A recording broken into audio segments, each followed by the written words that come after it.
What's up, guys? This is Coach Grant with First Down Training, and today we're going to be breaking down one of the best wide receivers in this year's draft class that I feel nobody is talking enough about. So I hope this video helps you guys out. Hope it could teach you a few new things. But also, fellas, if you are a wide receiver or a quarterback and would like to train with us this offseason, we are going to be traveling out to 12 more states across the country for 2-day-long QB and wide receiver training camps. Next up on our camp tour, we'll be coming out to Charlotte, North Carolina. That camp is completely sold out, but then we'll be coming out to Dallas, Texas, the DMV area, St. Louis, Missouri, Honolulu, Hawaii, Boston, Cleveland, Austin, Seattle, Newark, Denver, and Los Angeles. So if you guys want some more information on that, how you could sign up to get some work in with myself and my staff of coaches, check out that very first link in the description below. We'd love to have you out. Let's get started with this video. So the wide receiver we're going to be breaking down today is Michael Wilson out of Stanford. Now, this guy has been absolutely killing it at the Senior Bowl this year, or this past week, I should say, and we're going to be breaking down some of his route running. So they have him listed at 6'1".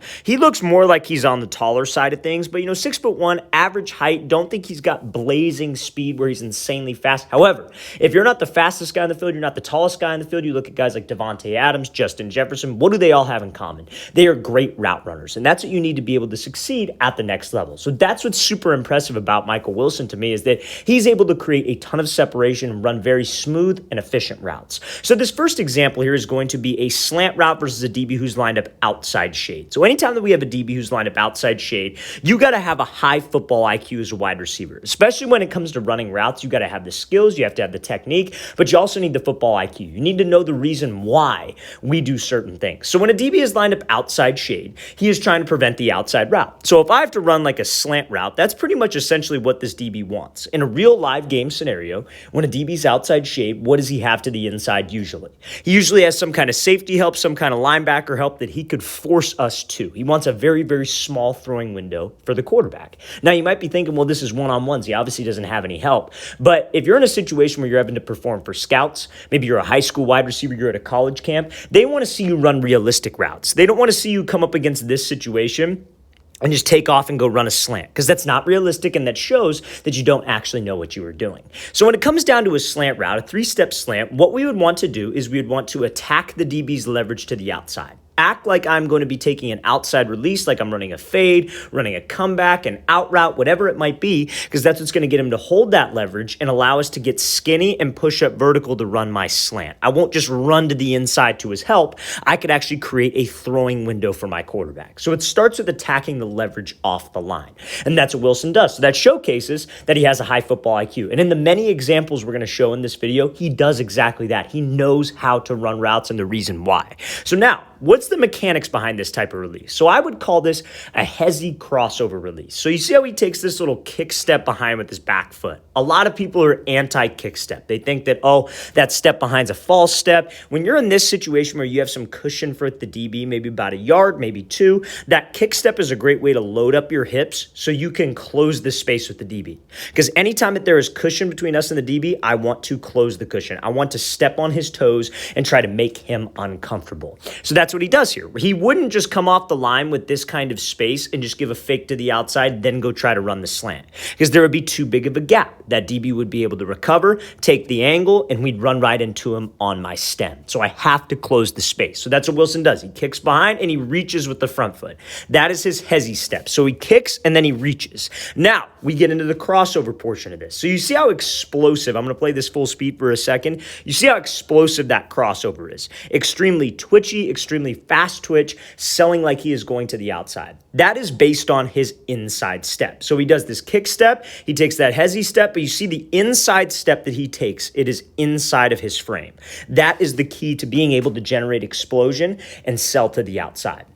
If you guys want an explosive first step on any kind of crossover move, any kind of even routes that you do at the top of the break that require a double move, that first step needs to stay inside your frame. Because when you're sudden and that stays inside your frame, you can push off of that foot. And when you push off of that foot, that allows your hips, that allows your shoulders, and the step to all go outside that DB's frame, and that's what causes him to jump. If we just step within the DB's frame, if we're just doing all these lateral choppy steps and trying to sell with my head and shoulders, a DB is not going to move. A DB is watching your hips. So when you do this crossover, if you can push off of that first step and sell with your hip, almost like you're doing a basketball crossover, that's what's more than likely to get him to jump. But it's all built off of that first step, having a good base, not being super wide, and then selling with that upper half because that's where the DB is watching. Let's play this thing again full speed. So you got a couple things there. You got explosiveness, you got football IQ, you got twitch with his feet. Those are things that you look for in wide receivers off the line. Now let's break down what he can do at the top of the route after we play this clip one more time. Great example of how to run a slant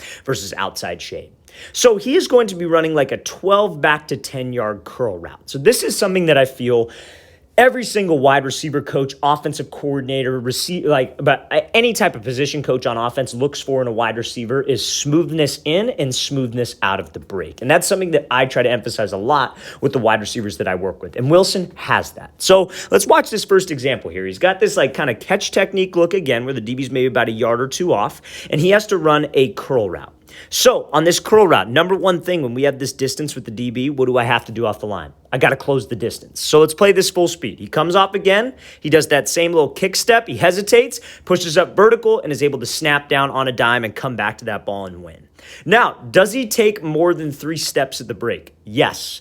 But I'm going to tell you right now why steps don't exactly matter as much as you think. So on every single route, we're going to talk about that in a second, but on every single route, what you look for in wide receivers is their ability to self-fade. I don't know if a lot of you guys have been watching the different Senior Bowl clips that have been coming out this week, but there are a lot of wide receivers that are getting locked up on this route because they have something called an indicator. So an indicator is pretty much exactly how it sounds. You're indicating to the DB that, hey, I'm about to make a break. And you can do that by doing one of 3 things. And this is what I look for to determine if a guy's a good route runner or he's maybe not the best route runner. So what a lot of guys will do is obviously we are trying to sell what? We're trying to sell fade. We're trying to get this DB to open up his hips, fully open up the gate, and think that we are going deep. We're trying to be a vertical threat on this route. So number one, I have to run hard. If I'm not running hard and I'm not running as fast as I can, obviously you don't want to be out of control. But if I'm not running hard and as fast as I can, that's not going to get that DB to open up his hips. If you run out and let's say for the first 5 yards of the route, you're super fast, and then for the last like 6 or 7, you start to slow yourself down, then you break, that is what we call an indicator. A change in speed will make the DB change his speed. Now, another indicator that guys can do is right before they drop their hips at the top of the break, they will raise their chest and their chin up because they're trying to generate momentum to snap down. This right here, this drop of the hips, that's what we call a snap down, or some people call this a trigger step. A lot of guys, before they do that trigger step, because it's got to be a quick drop of your hips, they will raise up. But remember, where's the DB's eye supposed to be? Looking at your hips. So if you raise up with your chest and your pad level, that's an indicator. He's going to slow down and he will be able to undercut that route. So I need the same pad level. I need the same speed. And then obviously I need the same stride. That ties into speed as well. So we don't want to get all the way to this break point, take full stride. Then right before I snap down, I start taking choppy steps to prepare. Guys, usually when they're not the best route runners, they are very, very afraid of cutting while running full speed. Now, that comes from a lot of different things, and it's a lot of things that you can't just go out to the field and just go run a route and get it down for the first time. Yes, you need to have good technique, but to be able to cut on a dime like this and be able to snap down, you need a lot of things. You need great hip mobility. You have to be able to drop your hips and get low, almost like you're dipping under like somebody threw something at your head, and you have to drop. You have to make sure that we have strength in my legs. A lot of wide receivers who have those skin and bone legs can't do this because they're literally going to physically hurt themselves. A lot of guys don't have the stability at their ankle and with their knee. They don't have the balance to be able to make this break on a dime. So as a wide receiver, you need to be working on those things in the offseason to strengthen this. And that's what a receiver coach, offensive coordinator, a scout, whoever, whatever situation you're in, is going to be looking for in you. Is he able to cut on a dime? Does he have strong legs? Can he get in and out of a break? Can he drop without hurting himself? Those things, fellas, will translate and will impress a coach. And if you're not working on those things, doing the correct exercises in the gym, if you guys would like some gym exercise plans that you can do for wide receiver, just post in the comments below and I'll send you over some information on that. But if you're not doing those things specifically to help you improve your routes, your cuts, your breaks, we're not going to be able to do this as well as we could. Right? So those things is what a wide receiver coach, scout is going to look for in a wide receiver. Now, when it comes down to your mechanics of this movement, while you are running full speed, while you got that stride, while you got good body language, we have to obviously snap down, like I said. So the mechanics of this snap down is you have to make sure that you almost are thinking of it like you're sitting in a chair. You're sitting your butt down into a chair and you are physically trying to touch your chin to your knee. Because when you guys can run full speed and then it's just a quick level change, it's not a slow sync of the hips, it's not a beat of the drum where your hands go super fast and your feet start to chatter. This DB does not have time to react. When we can snap and change direction on a dime, that is so hard for that DB. And that's that smoothness in and that smoothness out of the break that we talk about, fellas. Now you see when he snaps down, he takes one, that would be the first step, 2, 3, 4, 5 steps at the break point. Now, everybody on a curl is always like, oh, you got to get out in 3 steps. Some people will say, oh, well, coach, I could get out in 2 steps. The steps do not matter if you are not selling vertical. I would love to see anybody try to run a curl route 12 yards downfield off of 2 steps, off of 3 steps, just the first time that they go out and do it. Some guys can do 3, don't get me wrong. It's not very common, though. 5 steps is completely fine as long as we are selling vertical and they're a fast 5 steps. And we don't drift upfield, because what a lot of guys will do is they will snap down, but they are not getting low, and they'll take 5 steps, but they drift upfield and they just drift into a DB. That is why we have to try to touch my chin to my knee. I have to sit my butt down. I have to be violent with my hips so I can make a sharp cut. The sharpness and the quickness, it's about eliminating extra time at the break, not extra steps. So let's play this thing again, full speed one more time. Great job by Wilson closing the space off the line, making that DB uncomfortable, push and fade, and then snapping down on a dime with no indicators. That's what you look for in a wide receiver, especially, fellas. If he's able to do that at the top of the route, you have a good route runner. Okay, so now, this next release here is, I want to show just like some different creativity that he might have off the line. You know, I think a lot of times guys, when they get into these different one-on-one situations, you're matched up with a DB in a game, you know, a DB can kind of start to get down what we were doing. So we got to have some creativity in my game. And this is going to be something I would call like a stutter diamond release. So he has a little bit of like inside shade coverage and he has to run that slant. So do you guys remember the very first clip that we talked about? We had outside shade press. What did he do? He attacked the leverage and then he got skinny and ran the slant, right? So now it's a different type of look. Now it's inside shade press. And you could tell based on the DB's stance. You see how his foot is shaded to the inside of Wilson here? It's not by a lot. Sometimes guys will be really far inside, but it's just by a little, but it's still inside coverage. So this is, again, the football IQ that you need to run routes. Your routes are not based on the route that's given. Your routes are ran based on the DB's look. You have a slant, there's probably 5 different ways you can run it, right? You got to get comfortable with maybe 3 that you like against different press coverage looks and then be able to roll with it. We have to have a plan always, guys, and it's got to be automatic. So let's watch what he does here. So he does this release where he stutters and gives in diamond release, and he's able to get a ton of separation, able to get that DB, and now that ball, unfortunately, was dropped. Now, again, this cannot happen, especially when you're in a situation trying to perform for scouts. Drops cannot happen. But again, route running is what we were trying to focus on here. The drops we'll get rid of. I'm not worried about that. You guys have to always be constantly working on your hands to where this is not an issue. But let's talk about the release. So his release off the line, again, he bursts to the outside, gives a little stutter move to try to get that DB to stop to the inside, making it look like what?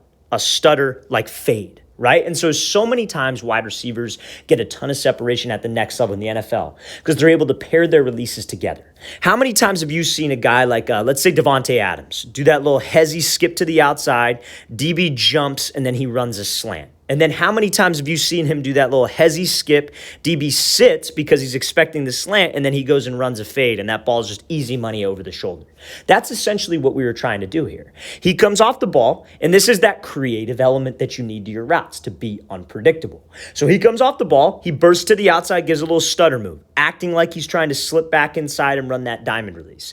DB sits, DB thinks he plays it well, and then we accelerate to the outside. Now, when you accelerate to the outside, that DB's thinking, oh, crap, I don't want to get beat on the fade, and that's what's more than likely to get him to jump. So we're kind of building off of 3 separate routes there. You could build off of just a regular diamond release and slip underneath, and what a diamond release would be is where you take 3 hard steps to his outside shoulder, he bails, and you slip underneath. We could bail off of a little bit of a stutter inside fake, run a fade, and then we do stutter, burst up to sell fade, he commits, and then we run a slant again. So it's about pairing your releases together. If you can't pair your releases together and make your routes look the same, a DB will eventually be able to get what you do down, and you will not be unpredictable. And when we're unpredictable, fellas, we are an unguardable wide receiver. That's a great route there from Wilson. Just got to make sure we finish with that catch. All right, fellas, I really want to thank you for watching. I really appreciate it. If you guys have any questions at all, don't hesitate to leave those in the comment section below. Always appreciate the feedback. It's always great to hear from you guys. And again, fellas, we are going to be traveling out to 12 more states across the country for 2-day-long QB and wide receiver training camps. So if you guys want some more information on our trips to Charlotte, Dallas, all the way to Los Angeles, check out that very first link below. We'd love to have you there. I'll see you guys next time.